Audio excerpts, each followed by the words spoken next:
dia. Bom dia. Bom, esse próximo artigo é um artigo de revisão. Bom dia, eu sou Camila, pessoal. Sim, esse próximo artigo é um artigo de revisão que foi publicado no Cardiology in the Young, em 2015. O título do artigo é A Morte Súbita em Jovens, né? E ele faz uma revisão sobre as principais causas associadas à morte súbita. Ele começa definindo, né, o que seria uma parada, né, cardíaca e a parte de morte súbita. Então, a parada seria, de repente, você tem uma perda da função cardíaca, de respiração e de consciência, e a chegada à morte cardíaca, né, a morte súbita, seria não esperada, uma morte não esperada, não traumática, certo? Que você tem uma perda de função do coração que ocorre cerca de 1 hora após o início dos sintomas de colapso, e os estudos pós-mortem, eles vão identificar, né, patologias associadas ao coração, os grandes vasos, e vão excluir causas não cardíacas, certo? Então essa é a definição de uma causa de morte súbita cardíaca, que é o foco do trabalho. É pouco comum em crianças e adolescentes, se você for pegar no geral, mas tem uma grande associação com impacto emocional e social, como já é esperado. É a causa mais frequente, né, de morte não traumática na população pediátrica em adultos jovens. A incidência global em crianças e adolescentes passa de 0,5 a 8 por 100 mil. E em adultos jovens, menor que 35 anos, isso já aumenta, como a gente viu, que já começa a ficar maior a incidência. Então, seria de 20 casos por 100 mil. E a tendência da morte súbita cardíaca ainda não está muito clara. Alguns estudos, eles mostram que tem uma tendência, na verdade, a aumento, que aí a gente fica naquele viés do maior número de diagnósticos, não é? E tem outros estudos que mostram uma diminuição, principalmente na população associada a atletas, por conta da triagem que aumentou, que hoje em dia cada vez mais está sendo feita. E aí na população não atleta também teria tido algum aumento, ainda que discreto. Então é como se a tendência estivesse aumentando em números, mas a gente não sabe se talvez por uma maior parte de diagnósticos que são dados. A epidemiologia, 20 a 25% ocorre durante uma atividade física, então é importante que atletas têm cerca de 2,5 vezes maior risco quando você compara com a mesma população não atlética da mesma idade, sexo masculino. E aí o exercício, né, funciona como gatilho para essas arritmias que ameaçam, né, a vida, aquelas arritmias malignas, em corações que têm anomalias estruturais durante os esportes.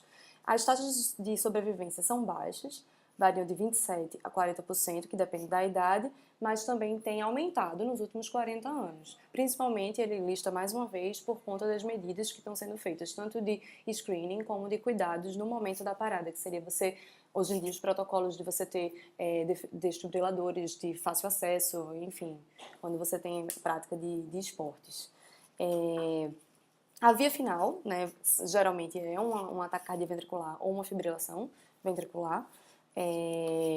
E aí, antes de dividir as principais causas, ele fala da síndrome de morte súbita na infância, que é uma causa à parte, que ele vai falar só rapidamente aqui, que seria quando uma criança, normalmente no período neonatal, ou principalmente dentro dos 6 primeiros meses de vida, morre durante o sono por causas inexplicáveis, e a autópsia ela vai falhar em chegar a uma conclusão sobre a etiologia. 10 a 20% são por conta de, geralmente, arritmias, né, doenças na condução primária elétrica lá do coração.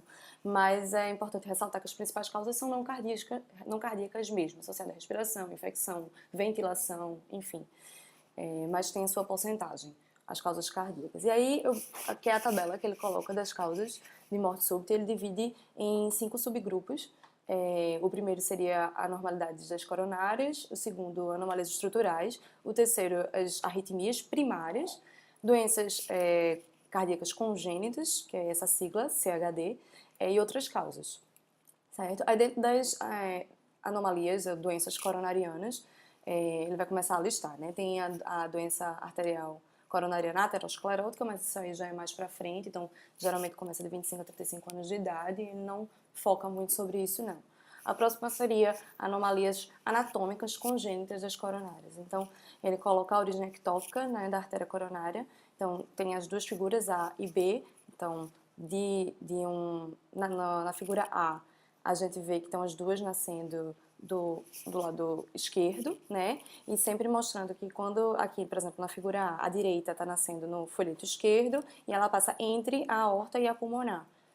Isso é importante porque tanto a situação A como a B, que seria o oposto, saindo as duas do folheto direito, tanto o ângulo de saída quanto a compressão entre a aorta e a pulmonar poderiam ser responsáveis por uma isquemia, e essa isquemia crônica, às vezes, e não aguda, levaria à fibrose, e a fibrose funcionaria como foco arritmogênico ali e predisposição a arritmias. Então, miocárdio isquemia, né, ou seja, tem uma isquemia miocárdica. É interessante que o ECG e os testes de esforço, geralmente eles são negativos, porque não vão dar alteração. A maioria dos casos, em muitos casos, né, o primeiro sintoma pode ser sim a morte cardíaca, já a morte súbita, mas você pode ter sintomas dos pródromos, né, que já dão alguns indícios. Então, dor precordial, síncope, pré-síncope, principalmente durante o exercício, que seria o momento de maior demanda. Pode ser diagnosticado durante o eco transtorácico e também tem uma baixa taxa de falso negativo no eco. Então, assim, apesar do ECG e dos testes de exercício de estresse não diagnosticarem, um eco simples poderia chegar a essa conclusão. Ainda dentro desse tipo, tem a doença do Kawasaki. A gente sabe que é uma vasculite que acomete exatamente os coronários, então aneurismas coronarianos, tromboses que geram oclusões, é uma causa rara. As complicações coronarianas se desenvolvem em cerca de 25% nas doenças afetadas, e é importante lembrar. E aí outras anomalias coronarianas, então aneurismas em geral, estenoses ou oclusões que podem acontecer ali nas coronárias. Dentre as causas estruturais, que seriam o segundo subgrupo, o primeiro que chama a atenção é a cardiomiopatia hipertrófica. É importante porque se você for ver grandes estudos, inclusive um último que foi feito nos Estados Unidos, coloca a cardiomiopatia hipertrófica como principal causa de morte súbita em jovens, e ela fica como dentre as anomalias estruturais como a principal causa de morte súbita. É a segunda maior causa de doença muscular cardíaca, é uma doença primária do miocárdio. Tem um fator genético, né? A dominância parece ser autossômica, dominante, né? O padrão. Você tem uma hipertrofia de miócitos e desarranjo das fibras musculares, e isso vai levar a anomalias microvasculares e isquemias dos vasos, da microcirculação, e a própria hipertrofia leva à compressão dos vasos epicárdicos. Ele até coloca que o aumento do volume diastólico final também leva à compressão de vasos subendocárdicos, ou seja, você teria vários fatores para levar à isquemia. E aí a fibrose, a cicatriz, vai levar a também focos arritmogênicos e a tendência a fazer taquiarritmias. O colapso hemodinâmico pode ser por conta da redução do volume sistólico, que é, enfim, menor, né? Até por conta da associação com obstrução da via de saída. A morte geralmente é induzida por exercícios também. O diagnóstico pode ser presumido no eco, mas a confirmação no ECG, mas a confirmação tem que ser por eco. E todas essas cardiopatias eu chamo a atenção, principalmente agora, já começando pela cardiomiopatia hipertrófica, que o screening familiar é bastante importante, já que a maioria delas vai ter um fator genético associado. A segunda seria a displasia arritmogênica do ventrículo direito, é rara, também é autossômica dominante. A progressão pode envolver até o ventrículo esquerdo, em 50% dos casos. Você tem também uma morte progressiva dos miócitos, e você vai ter, enfim, no local você vai ter fibrose e tecido gorduroso, o que é até importante porque em outras doenças você vai ter morte dos miócitos e nada, então você leva a um afinamento da parede. Nesse caso você tem interposição de tecido gorduroso e fibrose.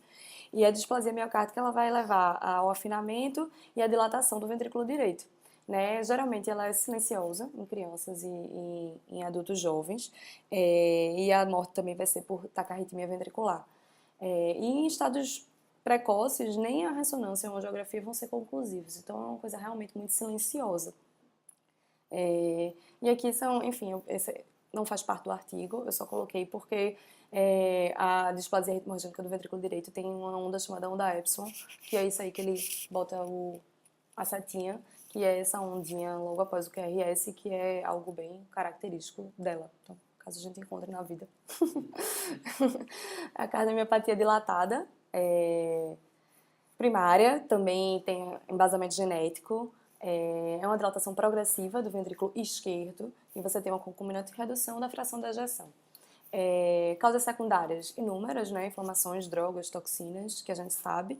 A etiologia ela pode ser determinada em cerca de 50% dos casos e é a segunda causa mais frequente de cardiomiopatia em crianças. A morte súbita cardíaca acontece em cerca de 10% das crianças por cardiomiopatia dilatada e é por taquiarritmia, né, ventricular. Miocardites, em geral, ainda dentro de anomalias estruturais, e aí ele viu 12,5% nos estudos pós-morte de uma população de vítimas jovens, né, de morte súbita cardíaca, atribuída a miocardite.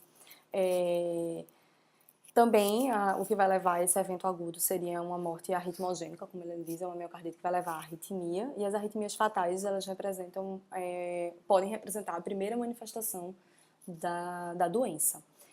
Ressonância geralmente é necessária para você fazer o diagnóstico diferencial e às vezes até biópsia.